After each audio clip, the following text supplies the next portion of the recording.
President Donald Trump hosts Pakistan's Army Chief, Field Marshal Asim Munir, for a private White House meeting, an event with global implications. Just weeks ago, a U.S. brokered ceasefire ended the most dangerous India-Pakistan conflict in decades. The world is watching as these closed-door talks could determine the fate of South Asian stability. This isn't routine diplomacy, it's a pivotal summit after nuclear rivals nearly went to war. Trump claims credit for the truce and now seeks to cement America's influence as China's presence grows. For Pakistan, it's a chance to reset ties with Washington after years of strain. For the U.S., it's about reasserting leadership in a region at a crossroads. The agenda is secret but likely covers counterterrorism, Afghanistan's future, and the U.S.-China rivalry. This rare meeting, an American president hosting a foreign military leader, signals a possible shift in alliances, the stakes renewed partnership or deepening friction. The world holds its breath as peace in South Asia hangs in the balance. To grasp the meeting's weight, you need to know Field Marshal Asim Munir, Pakistan's most powerful figure. His rise was dramatic, appointed army chief just before retirement, then granted an unprecedented extension to 2027. This move, controversial and fiercely debated, cemented the military's dominance in Pakistan's politics. Munir, a former spy master, now holds unmatched authority. After the recent India conflict, he was promoted to Field Marshal, the first to serve as army chief at this rank. His leadership during Operation Bunyan Marsus made him a national hero. Munir's decisions shaped not just Pakistan's future, but the region's stability. His White House visit bypasses traditional diplomacy for direct high-stakes negotiation. This is the core of Pakistan's power, face-to-face with America's.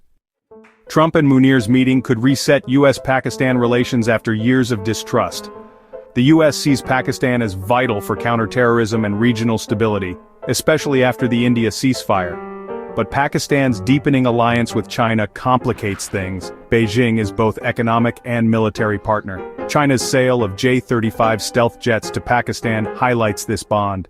The U.S. hopes to counter China's influence by engaging directly with Munir, offering security and economic incentives. For Pakistan, it's a delicate balancing act, leverage U.S. support without alienating China. Munir's visit is a calculated move to maximize Pakistan's strategic value.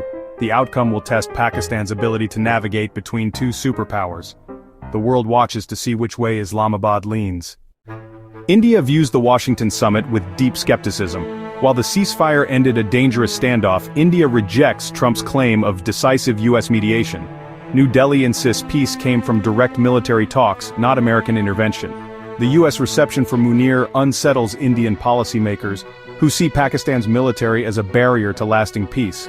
There's concern Washington might overlook India's security worries in pursuit of its own strategic goals.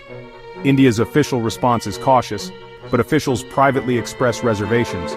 The sight of Munir at the White House could force India to rethink its U.S. partnership. India is watching for any shift in U.S. policy, especially on military aid or diplomatic support for Pakistan. The real test will be in the actions that follow, not the statements made.